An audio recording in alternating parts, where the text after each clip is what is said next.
True or false? Classical education is just about old things. Well, hey, and welcome back to The Commonplace. My name is Autumn Kern, and we are continuing with our series about things people say to me when they find out I classically educate my kids. And today, it's something like, so you just like the old stuff?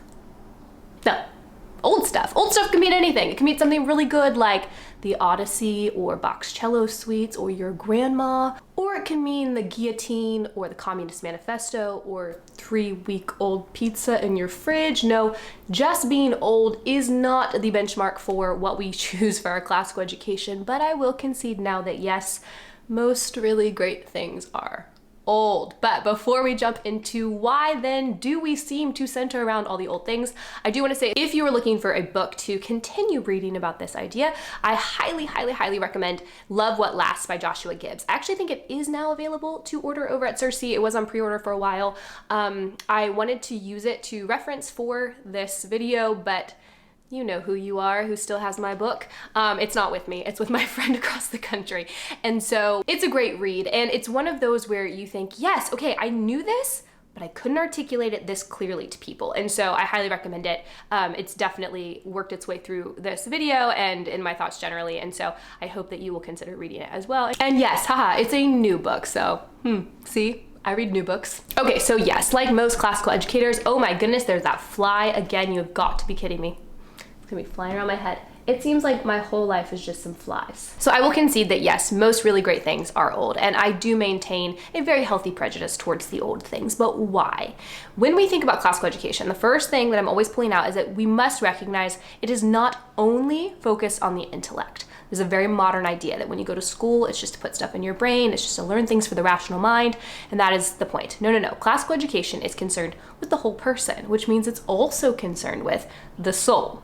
Just the fact that it acknowledges that we have a soul is a pretty big deal. You have a soul, your child has a soul, and the soul itself needs to be taught, needs to be cultivated, needs to be enriched and enlarged. And so this is part of education. It's not a separate thing. It's not something that happens only at church. This is part of your education. And within our souls, because we are people and we are different than animals, we actually have something called the noetic soul. And the noetic soul is how we perceive and contemplate. It's the reason why we can think about the past and the future. It makes us different than other created things. And that is something that's working sort of like the moral imagination in that it's working all of the time. And you're not really aware of it. So just like the moral imagination takes in all the images around you, changes them into metaphors, and then helps you interpret your real life, the story you tell yourself, your noetic soul is constantly perceiving and contemplating the things that you put before it, which already I'm sure you can tell then it matters what you take in, what you contemplate, what you perceive, what your child does for these things. Now, Gibbs calls things like books and music and film cultural artifacts. And when we take in or study or watch or listen to a cultural artifact, we are actually making an offering to that noetic soul, that noetic part of our soul. Our soul is going to take it in and contemplate it, which means that the things we take in does something in us. And I think we know this. If I'm talking to Christians in the classical world, especially, we do know that if we watch a lot of trashy, over-sexualized movies, that's going to do something to us. We might use language like it's going to sear our conscience, or it's going to deaden our senses, or it's going to pervert our understanding of sexual nature. But we do understand that what we take in on an extreme level maybe will do bad things to us. But we don't necessarily apply that to things like your children singing songs from Frozen all of the time. And yet, it does something to our souls. And that's why we get the idea of a soul like soil. This is why we talk about cultivating the soul in classical education. So if you think about the parable of the seed and the different types of soil, I remember this kind of being a clicking moment for me a couple years into my classical education research. I knew that it had to be important about how we lived our lives with our children, right? I think everyone knows that it does matter the things in your home, the atmosphere of your home, the habits of your home, the ideas swirling around your home, around your children. And yet we often, in certain Christian traditions, certain circles, will say things like, well, it'll only be by the grace of God that da-da-da-da happens. And I think because we are incredibly disconnected from historic Christianity, we have made this phrase, by the grace of God, something that we use as a catch-all in a way that almost removes any sort of duty or responsibility on behalf of the parent. And so something that I love about Mason, how she articulates so practically, is that we have a cooperative effort along with the divine in the lives of our children. We actually do things that either help or harm them. And it's important that we recognize that this extends beyond the formal education table into all of our home life. And we do know this, and yet we also have this saying that I think almost handicaps parents. They just think, well, I can't really do anything for my child's soul. It just has to be done by God. And yet we've been invited into this good work and to actually give our children things that enlargen and deepen the soul. And that's what we're gonna talk about. So the soil. So when the seed drops, it drops into various types of soil, right? If you have good soil, then the seed takes root, it grows, it flourishes, it bears fruit. When you drop into other types of soil, you know, the seed may sprout for a little bit and then it dies. It may not sprout at all. There will be no roots. And I remember just thinking, well, I just really hope I have good soil. My kids have good soil because, I mean, what else can you do? Well, actually, you change that soil. You contribute to the health of the soil. It's not the seed that changes the soil. That's kind of my point here. When the seed is dropped, it doesn't just come in and poof, make healthy soil, which is why we know you take your habits with you maybe after you become a Christian. If you were a liar before, you're still gonna struggle with that habit you bring with you, right? The soil itself has to be prepared. And how does one prepare soil? Well, it's by the things that the soul perceives and contemplates, by the ideas it engages with, by the truth, goodness, and beauty that you make touchable, seeable, tasteable, feelable, hearable in your home. And one way to think about this is like you're giving your child a melody and the things that you bring in for them to perceive and contemplate, for them to live in. It doesn't have to always be this spectacular, insane, amazing, uncommonly good thing. It can also just be the common, good, ordinary rhythms of home life where, you know, you love them and you laugh with them and you have dance parties. That's also fine.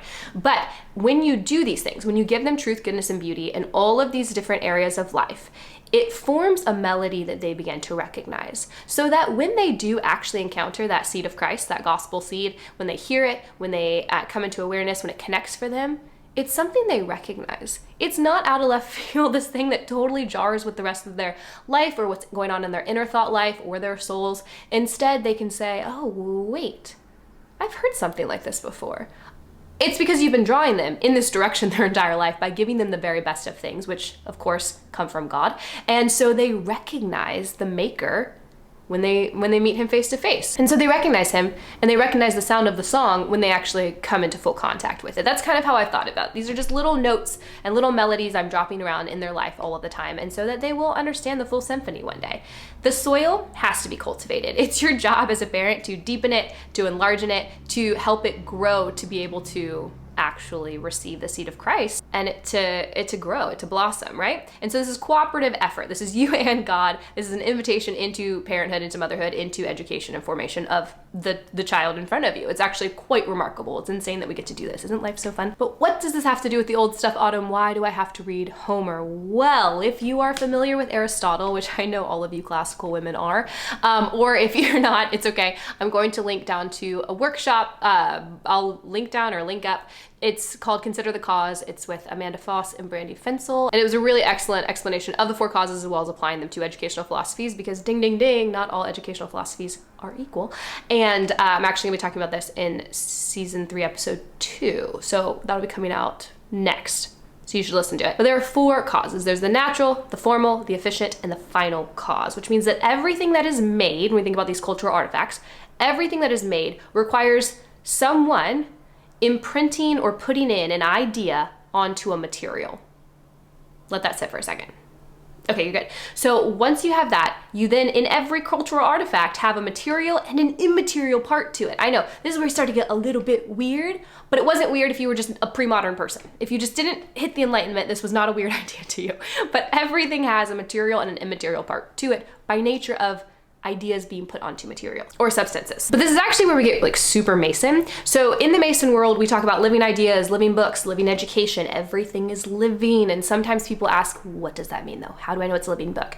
Well, a living idea is something that brings about new life when it is received. And so ideas are spiritual things. Your mind is a spiritual thing. Your soul is a spiritual thing. And it must feed, therefore, on spiritual things.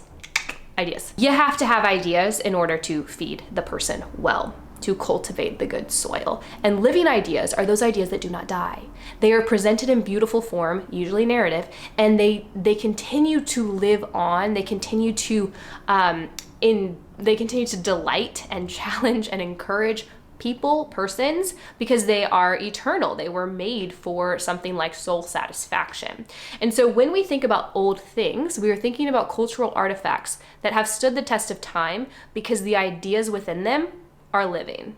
They have not died, because ideas that are good like that can't die, which is why you can have something that's being read 1,500 years after it was made, was because this particular form, the way the idea was put into the substance, has stood, has been engaging, has meant something to people, whether old, young, poor, rich, pagan, Christian, for that long. And that says something. That should actually require respect from us. We should acknowledge that's different. And we should also, just as Mason educators, understand that when we give a living idea in a beautiful form, we know it transforms us. Aristotle said the same thing. I just talked about that in my last podcast episode, which I'll link above. It changes you. These are not things we necessarily think about in our modern day, but they were just commonplace. Everyone knew this sort of stuff before. And that's why education was built this way. And so this means for me personally, I'm not that interested when a book gets published. I'm not that impressed. I'm like, yeah, books get published all the time. Let's see what happens. If it is talked about in 50 years, people are still reading it, I'm gonna give it a little more credit. 100 years, a lot more credit. 100 years is about how long we measure for something lasting. It's about 4 generations. There's no longer anyone who was alive or had like a natural connection or affection for the original creator at that point. It's something that's being passed on because people love it or they care about it. 500 years, pretty cool. 1,000, mad respect over here. Like, I'm going to pay attention to that. Now, not everything that has lasted is necessarily a good idea. We can acknowledge that, but I think you can be charitable in this video, this discussion, of knowing why we have a canon of books, why these books are the ones that we say you should use in your education. It's because they have stood that test of time. They are still speaking to us from the grave, as Gibbs says in his books. I love that phrase. And like Alan Jacobs says, they're breaking bread with the dead. Like, these are things that have continued to shape conversation, to be a part of this long discussion on what does it mean to be a virtuous person, what does it mean to be a person, to be whole, and then how do we pursue those things? Because people have had answers to that. It hasn't been this difficult conversation about what's a soul and how do I take care of it. People have done it, and they have proof in their pudding. And so not every single thing that lasts is necessarily good, and there are a lot of good things that don't last. That's something else that we need to talk about. There are plenty of commonly good books that will be published. I mean, I do read with my kids new picture books, new novels, just not in our formal education time. And they're just not gonna make it, because not all common things make it. They just die. That's why we fixate on these uncommonly good things in our education, because something special happened there and we believe they're gifts to us. So there's that idea of like the fence. The modern person, when they find a fence, is like, how do we knock this down as quickly as possible? I could get across the field faster. I don't want this barrier up. I just want to be free, and this is the way I want to do it. And we don't often ask, but why is the fence there? And so maybe we just knock down the fence and we get going, and we find out there's actually like a snake pit or a sink pit or something nasty over there, and now we're stuck in it. We can't get out, and it's very Pilgrim's Progress, and we're gonna die. Instead, what we should have done was asked, why is the fence here? And we would have found out that, guess what? The men of old, the women of old, realized there was a snake pit in there, and they put up a fence to protect us, to help us. They used their own experience to help us hopefully avoid the same blind spots and the same pitfalls. Were they perfect people? They were not. However, we as a time and place are not like the pinnacle of human existence. It's not like each generation has gotten a little bit better and now we are the very best and we can look down at previous generations as if they were just stepping stones for us. No. That's not how this works. We have to give recognition to the past and understand that we could stand on the shoulders of the great tradition, of the classical tradition, and kind of a jump off point that puts us way ahead. We don't have to learn all the same mistakes and lessons. We don't have to dig through the same bad ideas. We can just move forward with the good ones. And that's a better way to do that. And that's part of why we use these old things, because we have a track record with them. We can see the journey being laid before us, the path towards what we would call life, virtue and wisdom laid out for us. And then we have to, of course, do our own work. We have to become people who are virtuous. But we are trying to hop into that conversation. We're trying to join in, pull up a seat at the table, and both benefit from and also even like correct in some ways. They had blind spots too, and in our time and place, we're able to see those, as Lewis says. So when we think about this, when we think about why we do the old things, because I am often asked why I don't use other curriculum options besides what we do, which is the CMEC. It's because I don't like using new books. I don't want to. And that's one of two things that we're also trying to cultivate in this path of old books. One is that we are trying to cultivate prudence. You just sometimes need to wait and see. You need to wait on the new book. You need to wait on the new idea, the new fad, whatever it is, and see how it plays out. That's actually a really good principle for life. Don't jump on everything just because it's new. Just because there's a new piece of technology or a new book going around or a new educational vision for the future, just wait and see how it pans out a bit. Does it harm the things that you love, that you hold most dear, that you have determined are the most important things in life? Or does it help them? And then you can adopt it if you want to. Just give it some time. Wait a second, wait and see what happens. The second is humility, that we recognize that whether you are 18 or 55, you may not be the person who is able to rightly judge between an old thing, an old idea, and a new thing. You just may not be that wise. And yet you can look at, again, what I'm calling the great conversation, the classical tradition, where many people across many places and many times have added into this discussion of how do I pursue the good life? What is the good life? Virtue and wisdom. And how do I get there?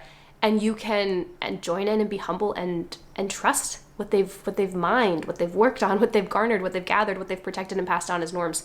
And instead of thinking that you know what's better because you think so. Who are you?